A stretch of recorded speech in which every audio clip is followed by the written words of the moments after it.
Nick Saban has officially released a statement, and this is what I was waiting for, and I haven't read this, so you're going to get my live reaction to it, and yeah, let's check it out. And everybody's missing the point on this. It's not just a sad day because we're probably not going to be as good as we once were with Nick Saban. Here's the real reason why this is the saddest day in Alabama history. Not just Alabama football history, but Alabama, the university's history. Everybody's going to have their own opinion on this, and that's totally fine. You're entitled to that, but you can't deny this. It was a heck of a run.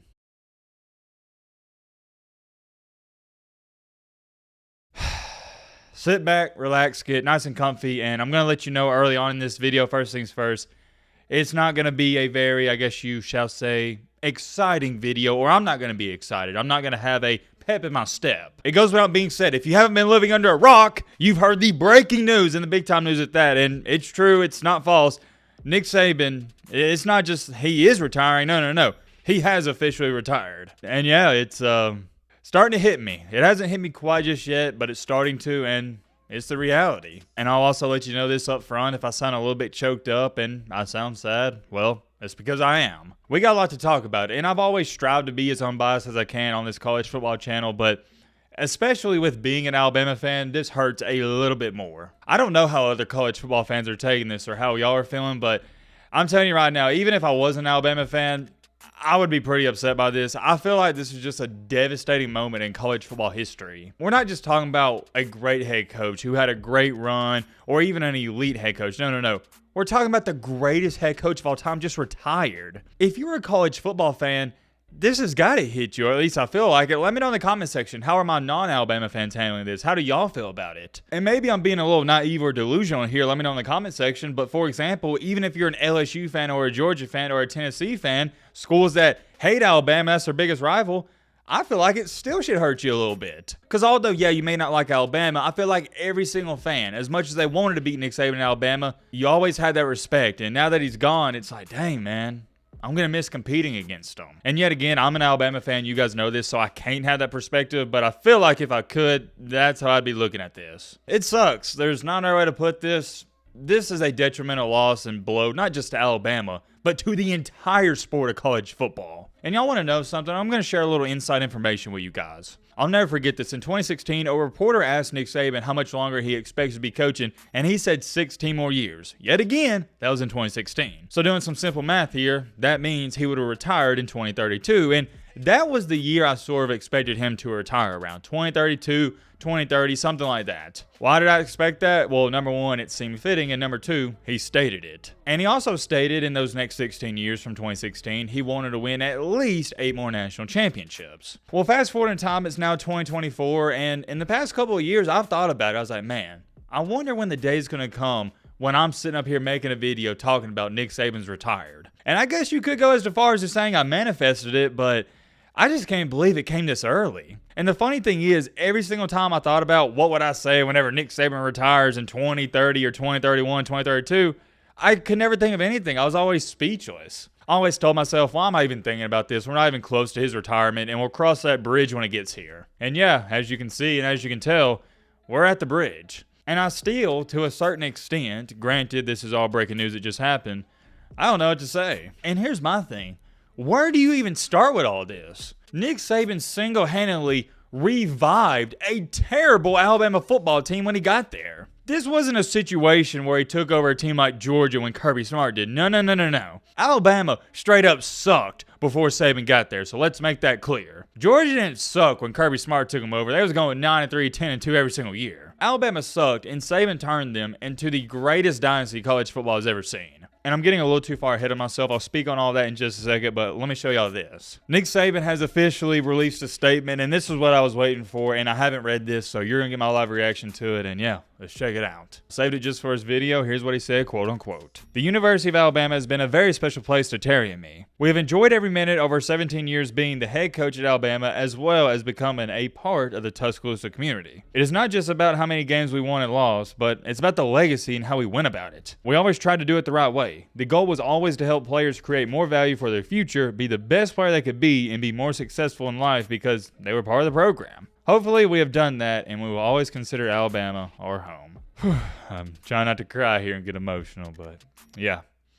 Great words, great words. And also, here's what Miss Terry, Alabama legend as well, had to say. I haven't read this either, saved it for this video as well. Quote unquote, here's what Miss Terry stated. It has been an incredible run these last 17 years at the University of Alabama, and we take with us many amazing memories. We hope that the Saban legacy will be about helping others and making a positive difference in people's lives, as well as the winning tradition on the field. Our Nick's Kids Foundation will continue to help children, student, and teacher causes in the state of Alabama. The rules for the game of football may change, but the quote unquote process will never go out of style. Hard work, discipline, the relentless pursuit of a worthy goal.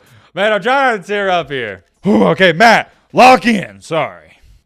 Nick Saban wouldn't want me to cry reading this. I know he wouldn't. Where was I? Okay, we'll start off here. Hard work, discipline, the relentless pursuit of a worthy goal. Not cutting corners and doing things the right way for the sake of constant personal improvement, not for the scoreboard. Alabama will always feel like sweet home to our family, and we'll be cheering Roll Tide. Whew. Man, who's cutting onions? Oh my goodness, man.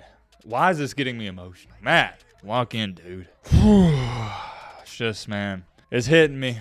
And sucks, okay? It sucks. That's the only word to describe this situation. It sucks and it's making me sad. And Nick Saban and Miss Terry don't owe Alabama anything. They've done above and beyond for the program and the fans. And I guess this is why I'm having such a hard time dealing with this.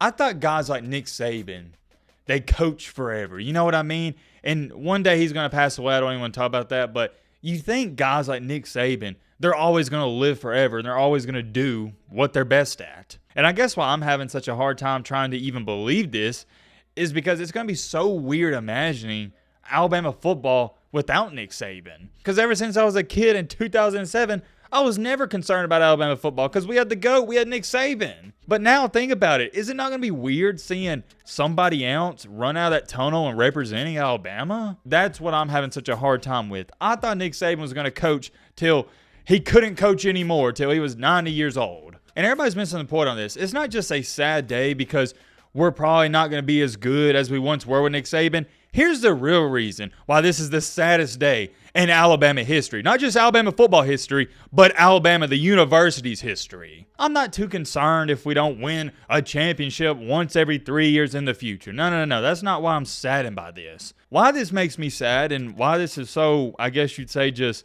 demoralizing is because we're losing the greatest of all time. Nick Saban wasn't just the greatest head coach of all time. He's arguably one of the greatest motivators and greatest leaders of all time. That's why I personally loved him so much. I didn't love Nick Saban because of all the championships he won for us. No, that's just a cherry on top. I love Nick Saban because of all the hard work, discipline, and integrity he installed into this Alabama football program. I love Nick Saban for how he handled business, how he did things, and most importantly, I love Nick Saban for him being himself. Nick Saban. If that makes sense, you get it. He's a one-on-one man. He made me proud to represent Alabama. He made me proud to be an Alabama fan. We see it all the time. There's great head coaches everywhere, but a lot of them also ain't great people. Nick Saban was both. Nick Saban made every single Alabama fan proud to be an Alabama fan. And here's the crazy part. As great as a coach as he was, he might have even been a better person. And just like he said in his quote I showed you right there where he said, we always try to do things the right way, well, he did them the right way. And whoever we get next, and trust me, we'll talk about that in the up and coming days,